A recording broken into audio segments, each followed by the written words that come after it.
Welcome to the hottest movie review on the internet today, the A-List Review. I'm your host, the Game Changer, Wes Troop, and it's time to go back to the theater. And the boys are back in town. It's time for the latest MonsterVerse movie, my review of the 2024 sci-fi action sequel, Godzilla X Kong, The New Empire, coming up now.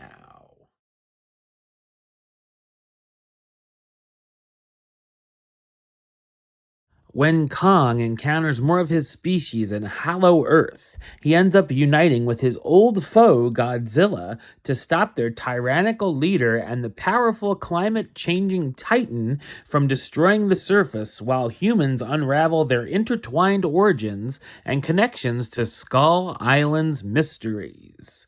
So what did I think of Godzilla X Kong?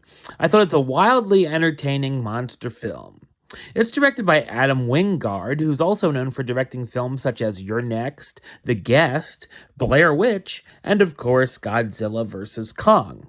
This is obviously a film where you'll have to shut your brain off for 1000% of the runtime, as it's like a big CGI-heavy Saturday morning cartoon. I ended up enjoying this more than the last monster mashup, as there's more focus on the Titans themselves than the filler human characters. There's a nice amount of the crazy monster battles, and I really enjoyed Kong and Godzilla's first time encountering each other again here at the pyramids, and I laughed out loud when one of them suplexed the other. There's also an exciting finale where the two Titans end up teaming with each other to take on their new foes. Much like the first film, there's a lot of focus on Kong, on his worldwide adventure, going to places such as Rio de Janeiro and Italy, all the way to Kong's home of Hollow Earth. While on the journey, he makes a new ally in Mini Kong, as he's coined, who's quite charming. There's a nice rapport between the two, and there's a handful of scenes with them and the other Titans which are sans any dialogue, which works well. Also, like the last film, I thought it could have used a little more Godzilla, who's in maybe 15 minutes overall, but his scenes are all fantastic. He spends a lot of the time preparing for a threat that the humans aren't sure what it could be. It's also a very colorful and trippy looking film with Godzilla absorbing radiation and turning a bit pink at times. It must have been a Wednesday.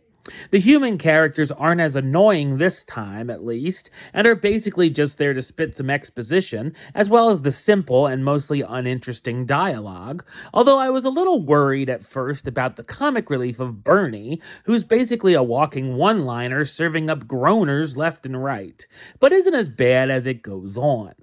The relationship Eileen and her newishly adopted daughter Gia has is fine as well.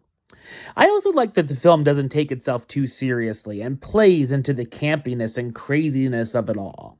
The soundtrack is full of interesting tunes as well, from Badfinger to a song choice that made me laugh but also scratch my head, with Kiss's I Was Made for Lovin' You. The cast stars Rebecca Hall reprising her role as Dr. Eileen Andrews, the scientist studying Kong in his new home, Brian Tyree Henry as Bernie Hayes, the conspiracy theorist and podcast host, Dan Stevens as Tracker, a vet who's specializing in the Titans and has a hankering for adventure, and Kaylee Hoddle as Gia, Eileen's adoptive daughter and the sole Iwi survivor suffering from nightmares and hallucinations. Godzilla X Kong is a big, dumb, over-the-top fun film that I enjoyed much more than I expected to. Number-wise, I'm going to give it a 7 out of 10, which gives it the A-list rating of Do It. Alright, well that's the show.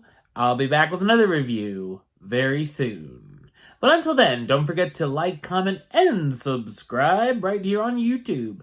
youtube.com/westside515. Like the show on Facebook, facebook.com/WestTroopAlist. And of course, you can follow me on the Instagram and Letterboxd at WestAlist.